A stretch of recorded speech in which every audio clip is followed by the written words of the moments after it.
पिछली वीडियो में हमने यहाँ तक कर लिया था फाइंड लार्जेस्ट एन एरे, और अब हम करेंगे arrays are passed by reference. तो जब पास्ड बाय रेफरेंस करते हैं तो पहले हमने पढ़ा था कि जब भी हम पास्ड बाय रेफरेंस करते हैं तो वैल्यू कहाँ पे चेंज होती है, हमारे मेन फंक्शन में चेंज होगी।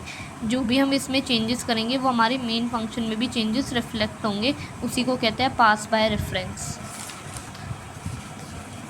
तो आज हम एरेज में ही करेंगे पास्ड बाय रेफरेंस। तो उसके दो मेथड है उसे लिखने के। पहले हम लिख दिया वॉइड, मतलब खाली है, जैसे हम इंटीजर या कोई भी डाटा टाइप लेते हैं तो मैंने यहाँ पे वॉइड ले लिया जो खाली है, एम्प्टी। फिर यहाँ पे मैंने प्रिंट एरे नाम दे दिया और उसके अंदर इंटीजर एरे डाल दिया। या तो हम ये लिख सकते हैं जब हमें एरेज को पास करना है बाय रेफरेंस से, या दूसरा मेथड है यही कॉपी किया, बस एरे में जो लिखते हैं यहाँ पे हम पॉइंटर डाल देंगे इस बार। तो जो एरे का नेम होता है ना C++ में, वो पॉइंटर होता है। ये हमेशा याद रखना है हमें कि C++ में जो एरे का नेम होता है वही क्या होता है, हमारा पॉइंटर होता है। और पॉइंटर हम किस साइन से डिनोट करते हैं, एस्ट्रिक से डिनोट करते हैं। तो हम या तो ऐसे लिख सकते हैं या ऐसे लिख सकते हैं जब भी हमें एरेज को पास करना है बाय रेफरेंस से। ठीक है, सेम है दोनों का मीन्स। एग्जाम्पल पे आ जाते हैं। तो ये मेरा एक इंटीजर एरे है, इसमें 1 2 3 हो गया। ठीक है, तो अगर मैं एस्ट्रिक अगर लिखती हूँ, एस्ट्रिक एरे, इसका मतलब है कि same as array of zero. जो एरे ऑफ ज़ीरो की वैल्यू होगी वो हमें मिल सकती है अगर हम एस्ट्रिक ऑफ एरे लिखते हैं। और ऐसी जब हम एरे 1 लिखते हैं तो हमें ये, क्योंकि ये क्या होता है, ये वाला तो 0 है, ये 1 है, ये 2 है, तो अगर हमें 1 चाहिए होता है तो हम एरे ऑफ 0 लिखते हैं। अगर हमें 2 चाहिए होता है तो हम एरे ऑफ 1 लिखते हैं। अगर हमें 3 चाहिए होता है तो हम एरे ऑफ 2 लिखते हैं। और बट हम इसका ये दूसरा मेथड है, अगर हम ऐसे लिखेंगे एस्ट्रिक करके एरे, क्योंकि ये क्या एरे प्लस 0 है, मतलब ये वाली वैल्यू। एस्ट्रिक से हमें वैल्यू मिलती थी, मैंने पहली वीडियो में भी ये बताया था। एस्ट्रिक एरे ऑफ +1 पे हमारी क्या है 2, तो हमें 2 मिलेगा। एस्ट्रिक एरे +2 पे हमारी कौन सी वैल्यू 3, तो हमें 3 मिलेगा। तो ये दोनों मेथड है, या तो हम ये भी लिख सकते हैं या ये भी लिख सकते हैं। ठीक है, क्योंकि मैंने बताया था जब एस्ट्रिक करते हैं तो हमें क्या मिलती है, वैल्यू मिलती है, जिसे हम डी रेफरेंसिंग भी कहते हैं। अब आ जाते हैं example to understand that arrays are passed by reference, मतलब वैल्यू चेंज होगी हमारे मेन फंक्शन में। अब हम उस एग्जाम्पल से समझते हैं। हमारा एक वॉइड फंक्शन है इंट एरे करके, ठीक है, जिसमें एरे ऑफ 0 मैंने 1000 ले लिया है। ठीक है, अब मैंने इंट मेन का फंक्शन बना दिया जिसमें एरे ऑफ एक डिक्लेयर कर दिया, उसमें 1 2 3 दे दी। एरे ऑफ 0 की वैल्यू यहाँ पे क्या है, 1 है। फिर मैंने यहाँ पे फंक्शन को कॉल लगाया। फंक्शन को कॉल लगाने के लिए बाद मैंने सी आउट करा दिया एरे ऑफ 0 की वैल्यू, फिर रिटर्न करा दिया। तो अब देखते वाला कोड ड्राई रन कैसे होता है।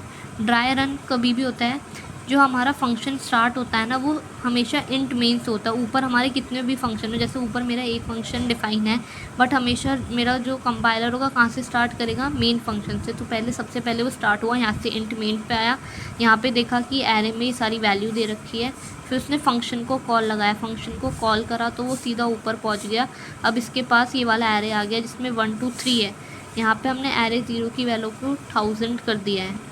ठीक है, तो यहाँ पे हमें 0 की वैल्यू क्या हो गई, 1000 मिल गई। फिर से जब ये कंप्लीट हो गया तो ये फिर कूद के फंक्शन पे ही आ जाता है। अब वो सी आउट करा है एरे ऑफ 0 की वैल्यू, तो अब एरे ऑफ 0 की वैल्यू क्या हो गई है, 1000 ही हो गई है, क्योंकि वैल्यू चेंज हो गई है मेन फंक्शन में। ये मेन फंक्शन में लिखा था सी आउट कराने वाला, तो 1 आना चाहिए था, बट हमने कैसे पास किया है, हमने पास बाय रेफरेंस किया है। तो क्या हो गया, चेंजेस रिफ्लेक्ट होंगे हमारे मेन फंक्शन में। तो अब हमारी जो वैल्यू होगी, हमारा आउटपुट आएगा वो 1 ही आएगा, वो हमारा 1000 ही आएगा। और जैसे मैंने बताया था कि इसमें ये दो मेथड है लिखने के, तो हम इसी फंक्शन का ऐसे भी लिख सकते हैं, वॉइड फंक्शन इंट और एरे की जगह हम एस्ट्रिक लगा के पॉइंटर लिख सकते हैं, और बाकी का पूरा सेम होगा। ऐसी दोनों का क्या आएगा, 1000 आएगा। तो arrays are pass by reference में क्या होता है, हमारा जो मेन फंक्शन होता है उसमें चेंजेस रिफ्लेक्ट होते हैं। माना कि हमने इस वाले फंक्शन में एरे ऑफ 0 की वैल्यू 1000 करी है, बट वो मेन फंक्शन में भी रिफ्लेक्ट होगी, क्योंकि हमने कैसे किया है, हमने पास बाय रेफरेंस किया है। और पास बाय रेफरेंस करने के लिए हमारे पास दो मेथड है लिखने के। तो ये आ गया, देयरफॉर ये मैंने लिखा है यहाँ पे, passing array name is equal to passing a pointer. जब भी हम एरे का नाम पास करते हैं तो क्या होता है, वो पॉइंटर होता है, क्योंकि C+ में एरे का नेम ही क्या होता है, पॉइंटर होता है। ठीक है, तो अब एक न्यू कॉन्सेप्ट आएगा, we pass array length in function. हम एरे की लेंथ को पास करते हैं फंक्शन में। जब भी हम कोई एरे लिख रहे हैं तो उसके साथ हमें उसकी लेंथ को भी पास करना होगा फंक्शन में। हम ऐसा क्यों करते हैं? Because we are not really passing the whole array. जब भी हम एरे पास करते हैं, जैसे ये वाला एरे था और मैंने इस फंक्शन में इस एरे को पास कर दिया है, ठीक है ना, तो इसमें हम पूरा एरे नहीं पास करते। Instead you are passing a pointer to the first element of the array. सिर्फ हम इसमें फर्स्ट एलिमेंट मतलब इसी को पास करते हैं। जब भी हमने एरे लिखा और यहाँ पे एरे लिखा, इसका मतलब है हम सिर्फ यहाँ पे 1 को पास कर रहे हैं, ठीक है। Instead you are passing a pointer to the first element of the array. तो अब जब भी हम क्या करेंगे, इंट मेन गया, इंट मेन फंक्शन में यहाँ से स्टार्ट होता है, फिर यहाँ पे एरे डिक्लेयर किया। तो जब भी हम एरे के पास करेंगे ना, तो हम क्या करेंगे, उसकी लेंथ भी पास करेंगे। अगर हम लेंथ पास नहीं करते हैं तो बाय डिफ़ॉल्ट सिर्फ फर्स्ट जो ज़ीरो मतलब ज़ीरो पे वैल्यू होती है, ज़ीरो इंडेक्स पे, वही पास होती है। ज़ीरो इंडेक्स पे था 1, तो इसलिए वो 1000 हो भी गया था। बट अगर हम और किसी में करते तो एरर जनरेट हो जाता। तो जब भी हम एरे पास करते हैं तो हमें उसकी लेंथ भी पास करनी होती है। तो आगे के बाकी क्वेश्चंस में हम जब भी एरे पास करेंगे तो एरे के साथ उसकी लेंथ को भी मेंशन करेंगे। तो यहाँ से ये शुरू हो गया इंट मेन और ये हो गया हमारा एरे। तो अब मैंने ये वाले फंक्शन को कॉल लगाया प्रिंट एरे को, तो एरे तो ये वाला पास कर दिया, इसमें साथ के साथ इसकी 5 की लेंथ है तो लेंथ भी पास करी।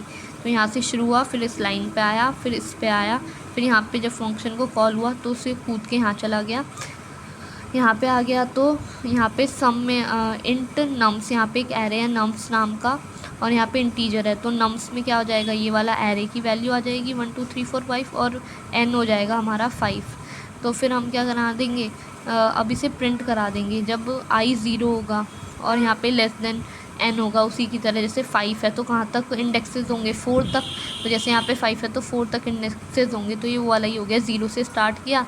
अगर 5 हमारे साइज़ है तो 4 तक चलाना है लूप प्लस प्लस, और फिर के नम्स ऑफ i की वैल्यू को प्रिंट करा देंगे, वो भी पॉइंट के साथ।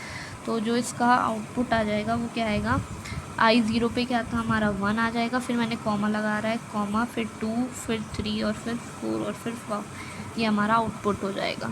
तो ये याद रखना है कि जब भी हम एरे पास करते हैं तो सिर्फ उसका फर्स्ट एलिमेंट पास होता है, तो इसलिए हमें साइज़ भी पास करना पड़ता है एरे का।